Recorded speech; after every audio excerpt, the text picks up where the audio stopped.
Hello everyone, Mike with Spray Jones.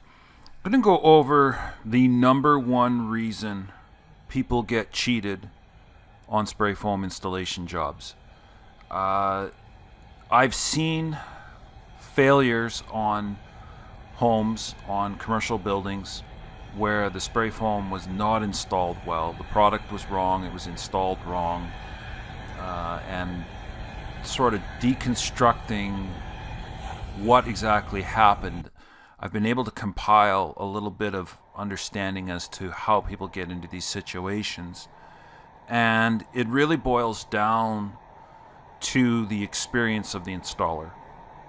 And the company has not invested. They either don't know themselves if they're the one installing, or if they've hired an installer, the person does not understand fundamentally what they're trying to do. And this goes into really 3 points, and you really want to stick around for the third point, because the third point is the most important. And the first one is, how many hours of practice, how much experience, how many hours on the gun do they really have? Are they fresh out of class? If you're fresh out of class, you don't have any practical experience. You've got a little bit of book knowledge. So when you're going to hire somebody, or you're thinking about getting into the business, you really should be apprenticing. Like, don't send me messages asking me, how do I get into this, and how do I buy the equipment, and how do I start spraying? My answer is always going to be the same. Go work for somebody for 3 to 4 years before you start your own company, because you just don't know.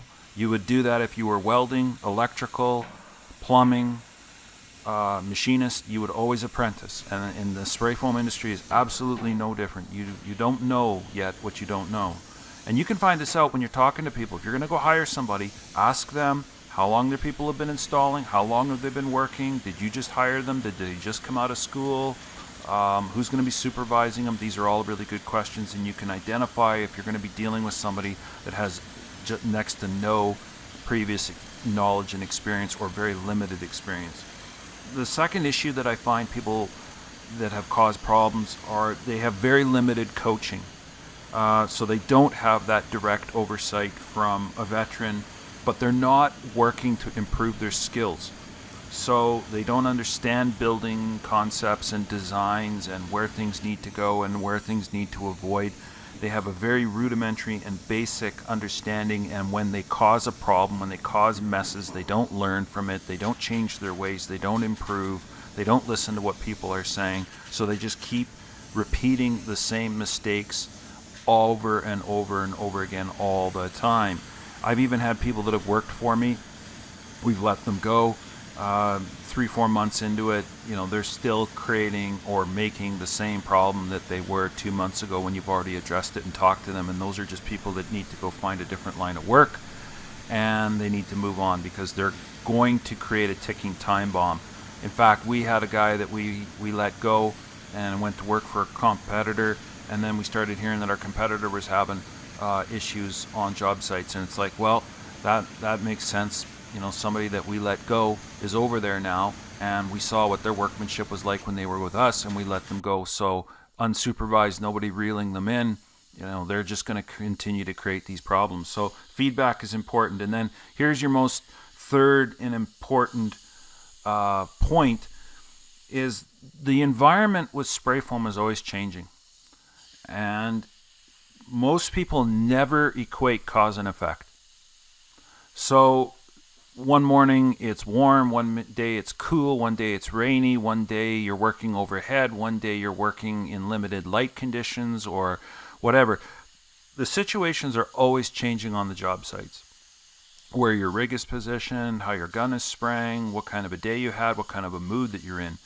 Pros understand what they're doing and what effect it's going to have. So if they get in and they see, all right, this building, somebody turned the heaters off last night, it's really, really cold inside here. Well, they're not going to set up and start just spraying away, and then they can't figure out why the foam's not adhering or didn't do what it's supposed to do, because the building's freezing cold. Likewise, if they run into a situation where something is wet, damp, and the foam starts peeling off, they know to stop right away. They are always evaluating what is being installed and comparing it to what they know is a quality job, and then they're trying to source out if something is not right, what is causing it, and they stop. My guys call me all the time.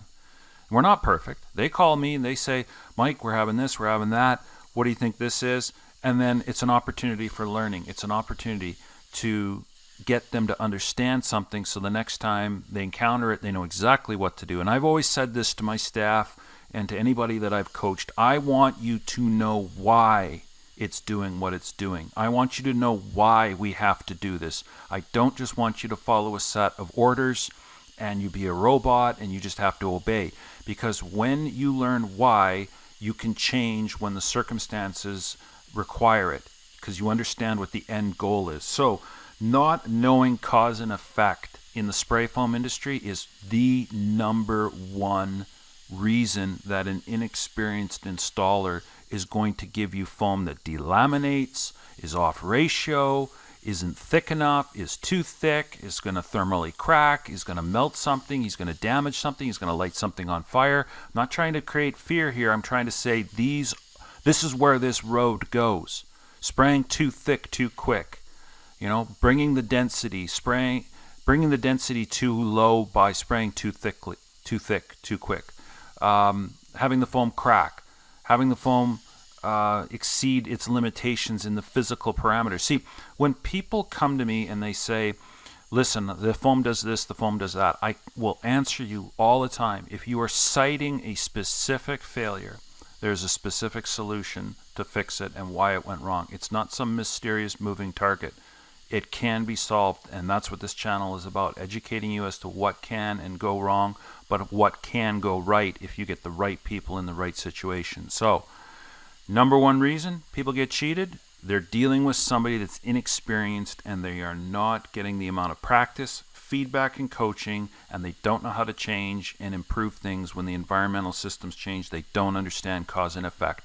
If you can weed somebody out as to whether they're going to fit into these three columns, then you can avoid having a huge amount of headache, and you don't have to be one of those people that say that your spray foam job was a failure and you wish you never got it. So please hit the like and the subscribe, share, check out the videos, check out the playlists. We got new material launching all the time. Glad to have you. Thank you.